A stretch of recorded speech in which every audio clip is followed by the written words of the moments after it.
From the very beginning, he was accused. Every mistake in the house, every broken thing, every wrong turn, they pointed at him. Parents, family, friends, you're reckless, you're careless, you're the problem. And so the boy grew up carrying blame that was never his. He learned to doubt himself. He learned to hide his ideas. He lost his confidence. Piece by piece, people saw only his silly attitude. They laughed at his clumsy steps. They mocked his restless energy. They never saw the fire inside. They never saw the mind that was building, imagining, creating. Because what they called reckless was actually visionary. What they called careless was actually creative. What they called silly was actually the seed of genius. And when he became a man, that boy who was always blamed became an inventor, a builder, a visionary. The world that mocked him now followed him. The family that doubted him now admired him. The people who laughed now stood in silence. Men, listen carefully. Do not let childhood blame become permanent damage. Do not let their words bury your fire. Because the boy they called reckless can rise as the man who changes the world. Your past does not define you. Your mistakes do not chain you.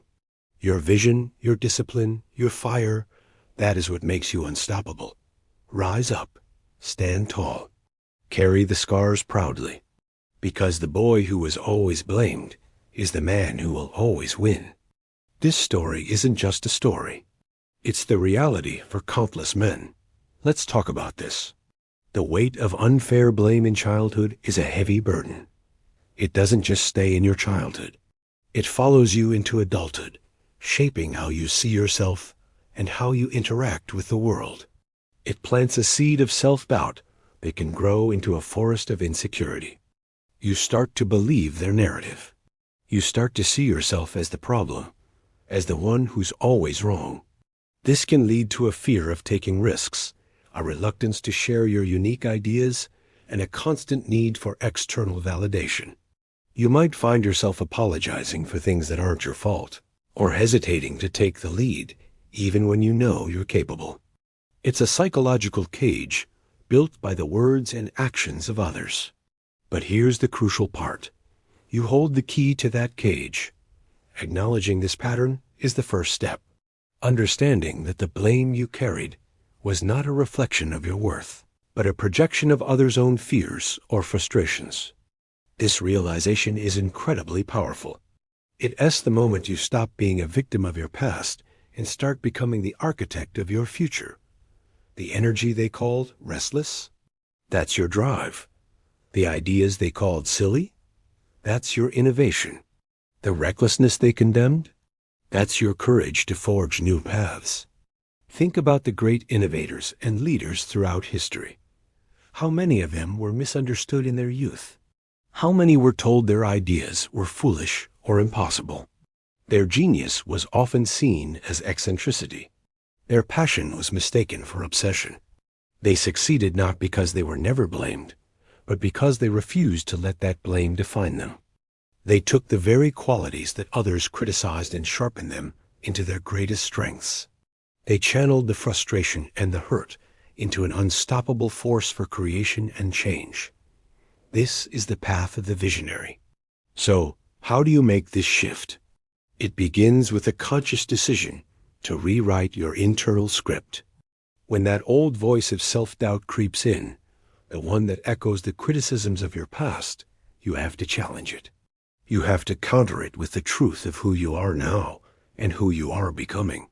For every "you're careless," you must remind yourself, "I am creative and I learn from my experiences." For every "you're reckless," you assert, "I am bold and I am a pioneer." This isn't just positive thinking. It's a deliberate act of reclaiming your identity. It's about building a new foundation of self-belief, brick by brick, day by day. Discipline is your greatest ally in this process. It's the discipline to keep showing up, even when you feel discouraged. The discipline to work on your craft, to develop your ideas, to build your vision, even when no one else sees it yet. The world doesn't reward potential. It rewards finished work. That fire inside you needs fuel, and that fuel is consistent, disciplined action. It's in the early mornings, the late nights, the moments you choose to build instead of being distracted. Every small victory, every completed task, every step forward reinforces your new identity as a capable, powerful man. Embrace the scars. Don't try to hide them. The experiences that hurt you also forged you. They gave you a unique perspective. They gave you empathy for others who struggle. They gave you a resilience that others may lack. Those scars are not symbols of weakness. They are medals of survival. They prove that you have been tested and you are still standing. When you stand tall, you don't just stand for yourself. You stand as a beacon for other men who are still lost in the shadows of their past. You show them that it is possible to break free. The world needs your fire. It needs your unique vision. It needs the man you were always meant to be, the one who was hidden beneath layers of undeserved blame.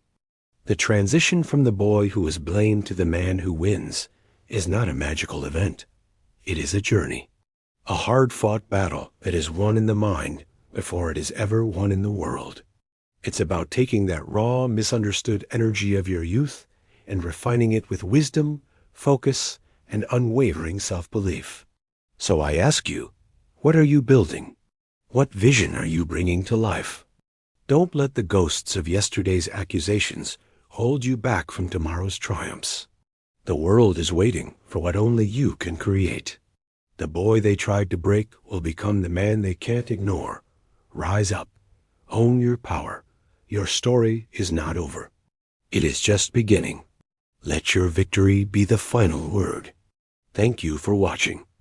If this message resonated with you, subscribe and join our community of men who are building their legacy.